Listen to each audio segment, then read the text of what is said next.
Saudara-saudari, adik-adik, Bapak Ibu para sahabat Tuhan Yesus di Paroki Santo Yosef Medari dan di Stasi Santo Thomas Sayegan, juga para sahabat Tuhan Yesus dimanapun Anda berada, berkah dalam, salam semangat, sehat selalu, tetap bahagia, dan tekunlah untuk senantiasa berbuat baik. Marilah kembali kita belajar ilmu sejati pada hari Senin, tanggal 1 Agustus tahun 2022.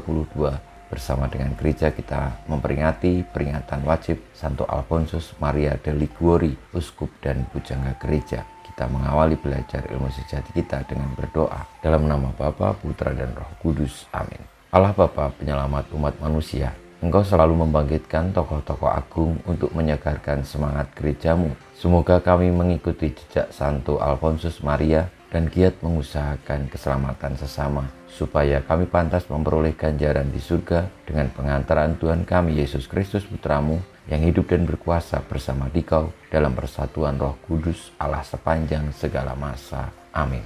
Para sahabat Tuhan Yesus terkasih, kita akan belajar ilmu sejati dari Injil Yesus Kristus menurut Matius bab 14 ayat 13 sampai dengan 21.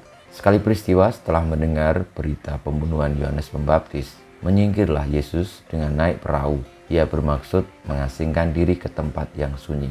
Tetapi orang banyak mendengarnya dan mengikuti dia dengan mengambil jalan darat dari kota-kota mereka. Ketika Yesus mendarat, ia melihat orang banyak yang besar jumlahnya. Maka tergeraklah hatinya oleh belas kasihan kepada mereka, dan ia menyembuhkan mereka yang sakit. Menjelang malam, murid-muridnya datang kepada Yesus dan berkata, "Tempat ini sunyi dan hari sudah mulai malam. Suruhlah orang banyak itu pergi supaya mereka dapat membeli makanan di desa-desa." Tetapi Yesus berkata kepada mereka, "Tidak perlu mereka pergi, kamu harus memberi mereka makan." Jawab mereka, "Pada kami hanya ada 5 buah roti dan 2 ekor ikan." Yesus berkata, "Bawalah kemari." Lalu disuruhnya orang banyak itu duduk di rumput. Setelah itu diambilnya 5 roti dan 2 ikan itu. Sambil menengadah ke langit, diucapkannya doa berkat. Dibagi-baginya roti itu dan diberikannya kepada murid-muridnya. Para murid lalu membagi-bagikannya kepada orang banyak. Mereka semua makan sampai kenyang. Kemudian potongan-potongan roti yang sisa dikumpulkan. Ada 12 bakul penuh, yang turut makan kira-kira 5.000 orang pria, tidak termasuk wanita dan anak-anak. Demikianlah sabda Tuhan, terpujilah Kristus. Para sahabat Tuhan Yesus yang terkasih, mukjizat penggandaan roti oleh Tuhan Yesus dari 5 roti dan 2 ikan yang akhirnya bisa memberi makan sekitar 5.000 orang, bahkan sampai terdapat potongan-potongan yang sisa, adalah wujud dari belas kasih Tuhan kepada umatnya. Tuhan Yesus memberikan contoh yang jelas kepada para muridnya bahwa setiap orang yang mengikuti jalan kebenaran, mengikuti Tuhan, menjalankan sabda-sabdanya adalah mereka yang peduli, yang mau terlibat di dalam pekerjaan kasih, pekerjaan penyelamatan.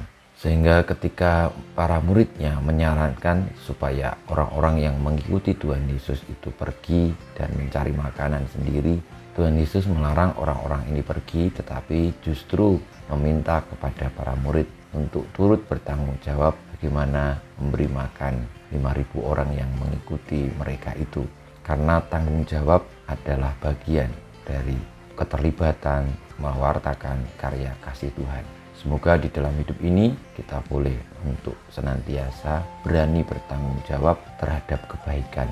Kita siap sedia untuk menjadi solusi bagi segala masalah yang ada. Juga siap sedia tolong menolong, membantu, menjadi berkah kebaikan bagi siapapun juga. Sebagaimana Santo Alfonsus Maria de Liguori yang hidupnya diberikan untuk gereja dan untuk penyelamatan umat manusia. Kita mohon berkat Tuhan, semoga kita boleh untuk berani bertanggung jawab terhadap kebaikan, berani memilihnya, dan juga akhirnya dengan demikian terlibat di dalam karya kebaikan Tuhan.